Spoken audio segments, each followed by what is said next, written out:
Hi, ഞാൻ അരുൺ. ഞാൻ ശ്രുതി. Voice of യൂണിയറിന്റെ പുതിയ വീഡിയോയിലേക്ക് എല്ലാവർക്കും സ്വാഗതം. ഇന്ന് നമ്മളൊരു മോണിറ്റർ ആണ് പരിചയപ്പെടാൻ പോകുന്നത്. ഇത് UMS 12 Pro എന്ന് പറഞ്ഞൊരു മോഡലാണ് വരുന്നത്.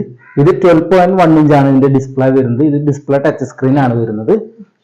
ഇതില് ECG, SpO2, NIBP, temperature and respiration ആണ് വരുന്നത്. സ്റ്റാൻഡേർഡ് വരുന്നത് 5 പാരാമീറ്റർ ആണ്. പിന്നെ ഇത് കൂടാതെ നമുക്ക് ഡുവൽ ഓർ സിംഗിൾ IBPയും അതേപോലെ തന്നെ ETCO2 നമുക്ക് ഓപ്ഷണൽ ആയിട്ട് വരുന്നുണ്ട്. നമുക്ക് വേണമെന്നുണ്ടെങ്കിൽ ആ പാരാമീറ്ററും കൂടി ഇതിൽ ആഡ് ചെയ്യാൻ വേണ്ടി പറ്റും. ഓക്കെ, ഇതിലെ മെഷീന്റെ ഒപ്പം വരുന്ന ആക്സസറീസ് എന്ന് വെച്ച് കഴിഞ്ഞാൽ ECG കേബിൾ, 5 ലീറ്ററിന്റെ ECG കേബിൾ മെഷീന്റെ ഒപ്പം വരുന്നുണ്ട്. SpO2 പ്രോബ്, അഡൽട്ടിന്റെ SpO2 പ്രോബ് ആണ് വരുന്നത്. മെഷീന്റെ ഒപ്പം എല്ലാ ആക്സസറീസും അഡൽട്ടിന്റെ ആണ് വരുന്നത്. പിന്നെ NIBP കഫും അഡൽട്ട് തന്നെയാണ്. ഹോസ് വരുന്നുണ്ട്. പിന്നെ ടെമ്പറേച്ചർ പ്രോബ്, പിന്നെ പവർ കോഡ് വരുന്നുണ്ട്. ഞാൻ പറഞ്ഞല്ലോ, മെഷീന്റെ ഒപ്പം എല്ലാ ആക്സസറീസും അഡൽട്ടിന്റെ ആണ് വരുന്നതെന്ന് പറഞ്ഞല്ലോ. അതുപോലെ തന്നെ നമുക്കിത് പീഡിയാട്രിക്കിന്റെയും ന്യൂനാറ്റിന്റെയും ആക്സസറീസും കൂടി വാങ്ങി കഴിഞ്ഞാൽ, അതായത് NIBPയുടെ കഫും അതുപോലെ SpO2 പ്രോബും ഒക്കെ നമ്മൾ സെപ്പറേറ്റ് വാങ്ങി കഴിഞ്ഞാൽ അഡൽട്ട്, പീഡിയാട്രിക്കും ന്യൂനാറ്റിനും നമുക്ക് ഈ മോഡലിൽ നമുക്ക് യൂസ് ചെയ്യാൻ വേണ്ടി പറ്റും. ഞാൻ നേരത്തെ പറഞ്ഞു, ഇതിന്റെ ഡിസ്പ്ലേ വരുന്നത് 12.1 ഇഞ്ചാണ് ഡിസ്പ്ലേ വരുന്നത്. ഡിസ്പ്ലേ ടച്ച് സ്ക്രീൻ ആണ് വരുന്നത്. അതുപോലെ തന്നെ ഡിസ്പ്ലേയുടെ മുകൾ ഭാഗത്തായിട്ട് നമുക്കൊരു LED ഇൻഡിക്കേഷൻ വരുന്നുണ്ട്. ഇത് നമുക്ക് അലാം ഇൻഡിക്കേഷൻ ആണ് വരുന്നത്. അലാം എന്തെങ്കിലും വന്നു കഴിഞ്ഞാൽ ഇവിടെയായിട്ട് നമുക്ക് LED ഇൻഡിക്കേഷൻ കാണിക്കും. അതുപോലെ മെഷീന്റെ അടിയിൽ വന്നു കഴിഞ്ഞാൽ ഇവിടെ മെയിൻ ഓൺ ഓഫ് ബട്ടൺ വരുന്നുണ്ട്. ഇതാണ് മെഷീന്റെ ഓൺ ആക്കാനും ഓഫ് ആക്കാനും വേണ്ടിയിട്ടുള്ള ബട്ടൺ വരുന്നത്. ഇവിടെ പവർ ഓൺ ഇൻഡിക്കേഷൻ, അതായത് നമുക്ക് LED ഇൻഡിക്കേഷൻ ഇവിടെ വരുന്നുണ്ട്. ഇവിടെ ചാർജിങ് ഇൻഡിക്കേഷൻ വരുന്നുണ്ട്. അടിയിലായിട്ട് നമുക്ക് കീസ് വരുന്നുണ്ട്. ഇത് സൈലൻസ് കീ ആണ് വരുന്നത്. ഇത് പോസ് കീ. ഇതെന്താണെന്ന് വെച്ച് കഴിഞ്ഞാൽ സൈലന്റ് തന്നെ, നമ്മൾ മ്യൂട്ട് അലാം വന്നു കഴിഞ്ഞാൽ മ്യൂട്ട് ആക്കും, പക്ഷെ കുറച്ച് സമയം കഴിഞ്ഞാൽ ഓട്ടോമാറ്റിക് ആയിട്ട് അൺമ്യൂട്ട് ആവും. അതാണ് ഈ കീ വരുന്നത്. ഇപ്പുറത്ത് വരുന്നത് ഫ്രീസ് ബട്ടൺ ആണ്. ഫ്രീസ് ബട്ടൺ എന്താണെന്ന് വെച്ചാൽ നമ്മൾ ECGയിലോ എന്തെങ്കിലും അരിത്മിയാസ് എന്തെങ്കിലും കണ്ടു കഴിഞ്ഞാൽ നമുക്ക് ജസ്റ്റ് ഒന്ന് ഫ്രീസ് ചെയ്ത് നോക്കാൻ വേണ്ടിയിട്ടാണ് ഫ്രീസ് ബട്ടൺ വരുന്നത്. അപ്പം വേവ്സ് ഒക്കെ നമുക്ക് ജസ്റ്റ് ഫ്രീസ് ആയി നിൽക്കും. ഇവിടെ വരുന്നത് NIBP ബട്ടൺ ആണ്. NIBP നമുക്ക് സ്റ്റാർട്ട് സ്റ്റോപ്പ് ചെയ്യാൻ വേണ്ടിയിട്ടുള്ള ബട്ടൺ ആണ്. ഇത് വരുന്നത് പ്രിന്റർ ആണ്. പ്രിന്റർ നമുക്ക് സ്റ്റാൻഡേർഡ് മെഷീനിൽ പ്രിന്റർ ഉണ്ടാവില്ല. പ്രിന്റർ ഓപ്ഷണൽ പാരാമീറ്റർ ആണ്. നമുക്ക് പ്രിന്റർ വേണമെന്നുണ്ടെങ്കിൽ ഓപ്ഷണൽ ആയിട്ട് നമ്മൾ ആഡ് ചെയ്യുകയാണ് ചെയ്യുക. ഈ മെഷീനിലായിട്ട് ഈ കീ വർക്കിംഗ് അല്ല, അതായത് ഇതിനകത്ത് പ്രിന്റർ ഇല്ല. ഇവിടെ വരുന്നത് മെനു ബട്ടൺ ആണ്. ഓക്കെ, മെനുവിലേക്ക് കയറാൻ നമുക്ക് സെറ്റിങ്സ് ഒക്കെ ചേഞ്ച് ചെയ്യാൻ വേണ്ടിയിട്ട്, ഇനി നമുക്ക് സെറ്റിങ്സ് ഒക്കെ ചേഞ്ച് ചെയ്യാനൊക്കെ ഉപയോഗിക്കുന്ന നോബാണ് വരുന്നത്. ഞാൻ പറഞ്ഞല്ലോ, ഈ മെഷീനിൽ പ്രിന്റർ ഇല്ല, ഓപ്ഷണൽ ആണെന്നുള്ളത്. പ്രിന്റർ ഉള്ള മെഷീൻ ആകുമ്പോൾ ഈ ഒരു ഭാഗത്ത് പ്രിന്ററും കൂടി വരും. ഈ ഒരു ഭാഗത്ത് ഇതിലിപ്പോൾ പ്രിന്റർ വരുന്നില്ല. അപ്പോൾ നമുക്ക് ഓപ്ഷണലായിട്ട് പ്രിന്റർ ആഡ് ചെയ്യുമ്പോൾ ഇവിടെയാണ് പ്രിന്റർ വരിക അതിൻ്റെ. ഓക്കെ, അതുപോലെ തന്നെ നമുക്ക് മെഷീൻ്റെ ബാക്കിൽ വന്നു കഴിഞ്ഞാൽ ഇവിടെ നമുക്ക് സ്പീക്കർ വന്നിട്ടുണ്ട്. അതുപോലെ ഇതിൻ്റെ അടിയിൽ വന്നു കഴിഞ്ഞാൽ മെയിൻസ് കണക്ട് ചെയ്യാനുള്ള, AC പവർ കണക്ട് ചെയ്യാനുള്ള സോക്കറ്റ് ഇവിടെയാണ് കൊടുത്തിട്ടുള്ളത്. ഇതിൻ്റെ അടിയിൽ തന്നെ ഫ്യൂസ് കൊടുത്തിട്ടുണ്ട്. ഇവിടെയായിട്ട് VGA ഔട്ട്പുട്ട് എടുക്കാൻ വേണ്ടിയിട്ടുള്ളൊരു സോക്കറ്റ് ഇവിടെ കൊടുത്തിട്ടുണ്ട്. ഇവിടെ എർത്തിങ്ങിൻ്റെ സോക്കറ്റ് കൊടുത്തിട്ടുണ്ട്. ഇവിടെ വരുന്നത് നെറ്റ് കണക്ഷനും ഇപ്പുറത്ത് വരുന്നത് USB പോർട്ടുമാണ് വരുന്നത്. നമുക്ക് പേഷ്യൻറ്റിൽ നിന്ന് വരുന്ന കേബിൾസ് കണക്ട് ചെയ്യുന്നത് ഇവിടെയാണ്. ഇത് നമുക്ക് ECG കേബിൾ കണക്ട് ചെയ്യാനുള്ള സ്ലോട്ട്. ഇപ്പുറത്ത് വരുന്നത് NIBP കഫിൻ്റെ നമ്മൾ ട്യൂബ് കണക്ട് ചെയ്യുമല്ലോ, ആ ട്യൂബ് കണക്ട് ചെയ്യാനുള്ള സ്ലോട്ട്. ഇവിടെ വരുന്നത് SpO2 പ്രോബ് കണക്ട് ചെയ്യാനുള്ള സ്ലോട്ട്. അതുപോലെ തന്നെ ഇപ്പുറത്ത് വരുന്ന രണ്ട് കണക്ടർ എന്താണെന്ന് വെച്ചാൽ ടെമ്പറേച്ചറിൻ്റെ ആണ്. ടെമ്പറേച്ചർ ഡ്യുവൽ ടെമ്പറേച്ചർ നമുക്കിതിൽ യൂസ് ചെയ്യാൻ പറ്റും. എന്നാലും മെഷീൻ്റെ ഒപ്പം നമുക്ക് സ്റ്റാൻഡേർഡായിട്ട് ഒരു ടെമ്പറേച്ചർ പ്രോബാണ് വരുന്നത്.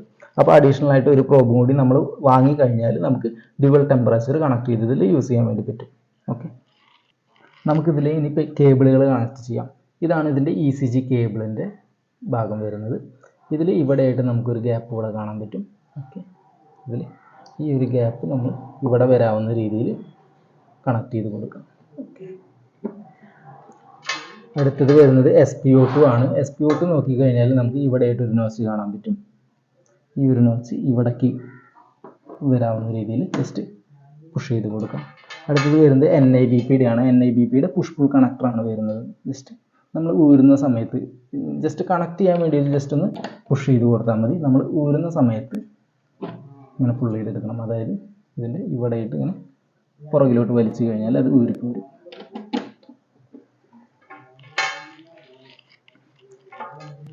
അതുപോലെ തന്നെ നമുക്ക് ടെമ്പറേച്ചർ പ്രോബ് വരുന്നത് നമുക്ക് ടെമ്പറേച്ചർ 1ലോ 2ലോ നമുക്ക് കണക്ട് ചെയ്യാൻ പറ്റും. അതുപോലെ ഊരുമ്പോൾ ശ്രദ്ധിക്കേണ്ട കാര്യം എന്താണെന്ന് വെച്ച് കഴിഞ്ഞാൽ SpO2ൻ്റെ പ്രോബ് ഊരുമ്പോൾ ഒരിക്കലും നമ്മൾ തിരിക്കരുത്, ജസ്റ്റ് പുറകിലോട്ട് പുൾ ചെയ്തെടുക്കാം. ഓക്കെ, മെഷീൻ അതുപോലെ തന്നെ മുകൾ ഭാഗത്തായിട്ട് ഒരു ഹാൻഡിൽ കൊടുത്തിട്ടുണ്ട്. നമുക്ക് മെഷീൻ എങ്ങോട്ടെങ്കിലും ഷിഫ്റ്റ് ചെയ്യണം എന്നുണ്ടെങ്കിൽ ഹാൻഡിൽ ഇവിടെ കൊടുത്തിട്ടുണ്ട്, നമുക്ക് ഷിഫ്റ്റ് ചെയ്യാൻ പറ്റും. അതുപോലെ തന്നെ മെഷീന് ബാറ്ററി ബാക്കപ്പും വരുന്നുണ്ട്. നമുക്ക് ജസ്റ്റ് മെഷീൻ ഒന്ന് ഓൺ ആക്കി നോക്കാം. ഈ ഓൺ ബട്ടൺ നമ്മൾ പ്രസ് ചെയ്ത് പിടിച്ച് കഴിഞ്ഞാൽ മെഷീൻ ഓൺ ആയി വരും. ഓക്കെ,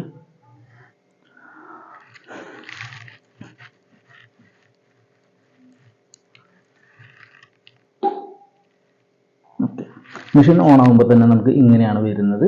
ഓക്കെ, ഇതിലായിട്ട് ഏറ്റവും മുകൾ ഭാഗത്ത് നമ്മൾ നോക്കിക്കഴിഞ്ഞാൽ ഇവിടെ ECG ലീഡ് ഓഫ് എന്ന് കാണിക്കുന്നുണ്ട്. അതുപോലെ തന്നെ SpO2 സെൻസർ, നോ സെൻസർ കാണിക്കുന്നുണ്ട്.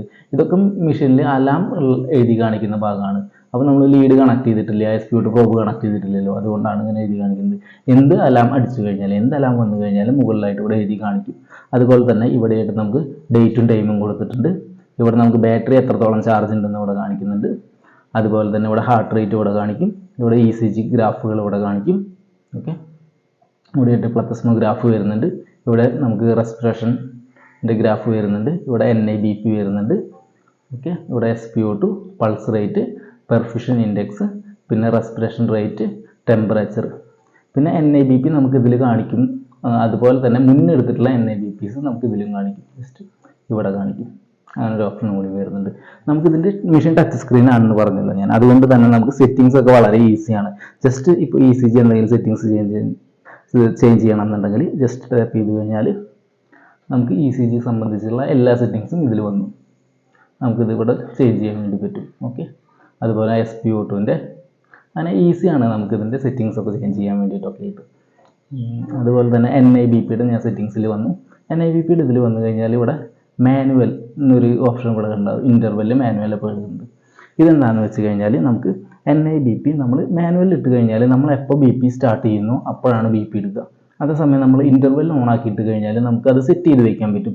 10 മിനിറ്റോ 30 മിനിറ്റോ അങ്ങനെ എത്ര വേണമെങ്കിൽ നമുക്ക് സെറ്റ് ചെയ്യാം. അപ്പോൾ അങ്ങനെ ഇപ്പോൾ ഒരു ഉദാഹരണത്തിന് ഇതിൽ 30 മിനിറ്റ് സെറ്റ് ചെയ്തിട്ടുണ്ടെന്ന് വിചാരിക്കാം. അപ്പോൾ നമ്മൾ ഒരു വട്ടം BP എടുത്തതിന് ശേഷം, നമ്മൾ ICUവിലുള്ള പേഷ്യൻറ്റിനാണെന്നുണ്ടെങ്കിൽ ഒരു വട്ടം BP എടുത്തതിന് ശേഷം ഓരോ 30 മിനിറ്റ് കഴിയുമ്പോഴും മെഷീൻ ഓട്ടോമാറ്റിക്കായിട്ട് BP എടുത്തുകൊണ്ടിരിക്കും. അതാണ് ഇൻ്റർവെല്ല്.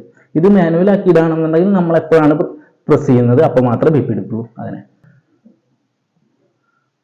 ഞാൻ ജസ്റ്റ് ഡെമോ മോഡിലേക്ക് ഇടാം.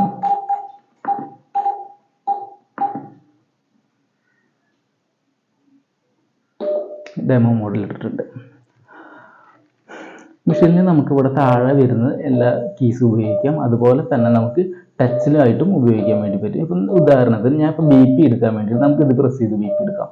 അതുപോലെ തന്നെ ഇവിടെ ആയിട്ട് ഒരു NIBP എന്ന ഓപ്ഷൻ എടുക്കുന്നുണ്ട്. ഇതിൽ പ്രസ് ചെയ്ത് കഴിഞ്ഞാൽ നമുക്ക് BP എടുക്കാൻ വേണ്ടി പറ്റും. ഓക്കെ, ഇപ്പം മ്യൂട്ടാക്കാൻ വേണ്ടിയിട്ട് ഇവിടെ നമുക്ക് മ്യൂട്ടാക്കാം. ഇവിടെ മ്യൂട്ട് ബട്ടൺ വരുന്നുണ്ട്. അപ്പോൾ അങ്ങനെയാണ് നമുക്ക് ടച്ചായിട്ട് യൂസ് ചെയ്യാം, കീസായിട്ട് നമുക്ക് യൂസ് ചെയ്യാം.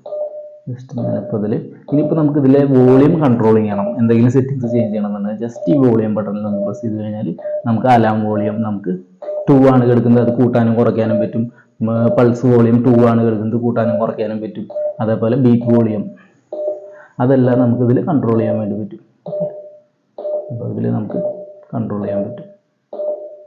അതുപോലെ തന്നെ അലാം സെറ്റപ്പിൽ പ്രസ് ചെയ്ത് കഴിഞ്ഞാൽ എല്ലാ അലാംസും നമുക്ക് ഹൈ ലിമിറ്റും ലോ ലിമിറ്റും ഇതിൽ സെറ്റ് ചെയ്ത് വെക്കാൻ പറ്റും. ഹാർട്ട് റേറ്റിൻ്റെ ആകുമ്പോൾ ഇവിടെ ECG കൊടുത്തിട്ടുണ്ട്. അതിൻ്റെ high limit low limit set ചെയ്യാം. ഇപ്പോൾ 120 ആണ് ഈ ഹാർട്ട് റേറ്റ് കിടക്കുന്നത്. 120ലും കൂടുതലായി കഴിഞ്ഞാൽ മെഷീൻ അലാം തരും. 50ലും താഴെ വന്നു കഴിഞ്ഞാൽ മെഷീൻ അലാം തരും. അങ്ങനെയാണ് ഇതിൽ ഓൾറെഡി സെറ്റ് ചെയ്ത് കിടക്കുന്നത്. അപ്പോൾ നമുക്ക് ഇതെല്ലാം ചേഞ്ച് ചെയ്യാൻ പറ്റും. SpO2, pulse rate, perfusion index, temperature, അതിൻ്റെ എല്ലാത്തിൻ്റെയും നമുക്ക് high limit low limit set ചെയ്യാൻ വേണ്ടി പറ്റും. ഈ സെറ്റ് ചെയ്തിട്ടുള്ള ഡാറ്റ നമുക്ക് ഇവിടെ കാണാം. ഇതിൽ കണ്ടോ, ഇവിടെ 120, 50 എന്ന് എഴുതി കാണിക്കുന്നത്. അതായത് 120ലും മുകളിൽ പോയി കഴിഞ്ഞാൽ മെഷീൻ അലാം അടിക്കും, ഹൈ ഹാർട്ട് റേറ്റ് എന്ന് പറഞ്ഞിട്ട്. 50ലും താഴെ വന്നു കഴിഞ്ഞാൽ ലോ ഹാർട്ട് റേറ്റ് എന്ന് പറഞ്ഞിട്ട് അലാം അടിക്കും. അങ്ങനെ. ഓക്കെ, അതുപോലെ തന്നെ നമുക്ക് ഡിസ്പ്ലേ നോക്കിക്കഴിഞ്ഞാൽ ഡിസ്പ്ലേ സ്ക്രീൻസ് ഫോർമാറ്റുകൾ നമുക്ക് ചേഞ്ച് ചെയ്യാൻ വേണ്ടി പറ്റും. ഇതിലിപ്പോൾ നോർമൽ സ്ക്രീനിലേക്ക് എടുക്കുന്നത്. ജസ്റ്റ് ഞാൻ നെക്സ്റ്റ് സ്ക്രീനിലേക്ക് ഇട്ട് കഴിഞ്ഞാൽ ഇപ്പോൾ ട്രെൻഡ് ഗ്രാഫ് വന്നിട്ടുണ്ട്. ഇവിടെ ട്രെൻഡിൻ്റെ ഒരു സ്ക്രീൻ വന്നിട്ടുണ്ട്. ഒന്നുകൂടെ ഞാൻ പ്രസ് ചെയ്തിട്ടുണ്ട്. ഇപ്പോൾ ഓക്സി CRGയുടെ ഗ്രാഫ് വന്നിട്ടുള്ള സ്ക്രീൻ വന്നിട്ടുള്ളത്. ഒന്നുകൂടെ പ്രസ് ചെയ്തപ്പോൾ ഫുൾ ലീഡ് ECG സ്ക്രീൻ വന്നിട്ടുണ്ട്.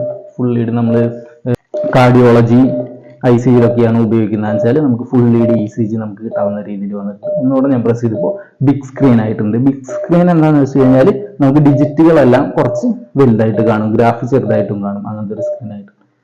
വീണ്ടും ഒന്നുകൂടെ പ്രസ് ചെയ്തപ്പോൾ നോർമൽ നമ്മുടെ സ്റ്റാൻഡേർഡ് സ്ക്രീൻ ആയിട്ടുണ്ട്. അങ്ങനെ ഇത്രയും ഡിഫറൻറ്റ് സ്ക്രീൻ ഫോർമാറ്റുകൾ ഇതിൽ വരുന്നുണ്ട്. നമുക്ക് ഏതാണ് കംഫർട്ട് വെച്ചാൽ നമുക്കിതിൽ സെറ്റ് ചെയ്യാൻ പറ്റും. ഓക്കെ, അതുപോലെ തന്നെ ഞാൻ ആദ്യം തന്നെ പറഞ്ഞല്ലോ, മെഷീനിൽ അഡൽട്ട്, പീഡിയാട്രിക്, ന്യൂനാറ്റൽ എല്ലാ പേഷ്യൻസിനും മെഷീനിൽ കണക്ട് ചെയ്യാൻ വേണ്ടി പറ്റും, നമുക്ക് വർക്ക് ചെയ്യിപ്പിക്കാൻ പറ്റും എന്ന് പറഞ്ഞല്ലോ. അത് എങ്ങനെ ചേഞ്ച് ചെയ്യാന്ന് വെച്ച് കഴിഞ്ഞാൽ മെഷീനിൽ ഇവിടെ തന്നെ നമുക്ക് അഡൽട്ട് എന്ന് എഴുതിയിട്ടുണ്ട്. അത് ചേഞ്ച് ചെയ്യാൻ വേണ്ടിയിട്ട് ജസ്റ്റ് ഈ പേഷ്യൻ്റ് എന്ന് പറഞ്ഞ ഓപ്ഷനിലേക്ക് വരാം. ഇതിൽ പ്രസ് ചെയ്ത് കഴിഞ്ഞാൽ ഇവിടെ കണ്ടോ പേഷ്യൻ്റ് ടൈപ്പ് അഡൽട്ട് കിടക്കുന്നത്. അത് നമ്മൾ ചേഞ്ച് ചെയ്ത് ഇപ്പോൾ പീഡിയാട്രിക് ആയി കഴിഞ്ഞാൽ ഇപ്പോൾ ഓട്ടോമാറ്റിക്കായിട്ട് മെഷീൻ്റെ എല്ലാ സെറ്റിങ്സും പീഡിയാട്രിക്കിലേക്ക് ചേഞ്ച് ആയിട്ടുണ്ടാവും. ഓക്കെ, NIBPയുടെ ഒക്കെ നോക്കിക്കഴിഞ്ഞാൽ നമുക്കിവിടെ ലിമിറ്റൊക്കെ ചേഞ്ച് ആവുന്നത് നമുക്ക് കാണാൻ പറ്റും. നമ്മൾ അതുപോലെ തന്നെ നിയോനാറ്റലാണ് യൂസ് ചെയ്യുന്നതെന്ന് വെച്ചാൽ നമ്മൾ സെറ്റിങ്സ് ജസ്റ്റ് ഇതിൽ വന്നിട്ട് പേഷ്യൻ്റ് ടൈപ്പ് എടുത്തിട്ട് നിയോനാറ്റലിലേക്ക് ചേഞ്ച് ചെയ്യും.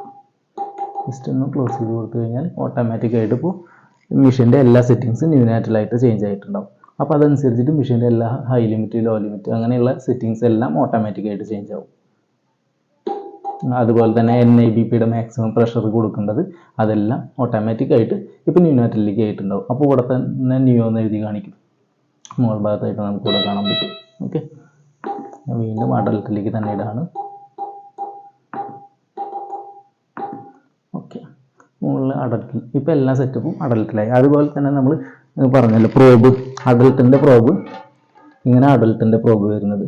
അപ്പോൾ ന്യൂനാറ്റലിൻ്റെ ആണെന്നുണ്ടെങ്കിൽ നമുക്ക് റബ്ബർ റാപ്പിംഗ് ടൈപ്പ് പ്രോബ് എന്തെങ്കിലും വാങ്ങിയിട്ട് റബ്ബർ റാപ്പിംഗ് ടൈപ്പ് പ്രോബ് എന്തെങ്കിലും വാങ്ങി നമുക്ക് കണക്ട് ചെയ്യാൻ പറ്റും. അപ്പോൾ ഇതുപോലത്തെ തന്നെ പ്രോബ് നമുക്ക് വാങ്ങി കണക്ട് ചെയ്ത് കഴിഞ്ഞാൽ നമുക്ക് ഉപയോഗിക്കാൻ പറ്റും. പീഡിയാട്രിക്കിൻ്റെ ആണെങ്കിൽ പീഡിയാട്രിക്കിൻ്റെ പ്രോബ് കിട്ടും. അപ്പോൾ അത് വാങ്ങിയിട്ട് കണക്ട് ചെയ്താൽ മാത്രം മതി. മെഷീൻ്റെ ഒപ്പം വരുന്നത് ഈ ഒരു പ്രോബ് ഉണ്ടാവുള്ളൂ എന്ന് മാത്രം. അപ്പോൾ എല്ലാവർക്കും ഇന്നത്തെ മോണിറ്ററിന്റെ വീഡിയോ ഇഷ്ടപ്പെട്ടു എന്ന് വിചാരിക്കുന്നു. അപ്പോൾ എല്ലാവരും ലൈക്ക് ചെയ്യുക, ഷെയർ ചെയ്യുക, സബ്സ്ക്രൈബ് ചെയ്യുക. Thank you.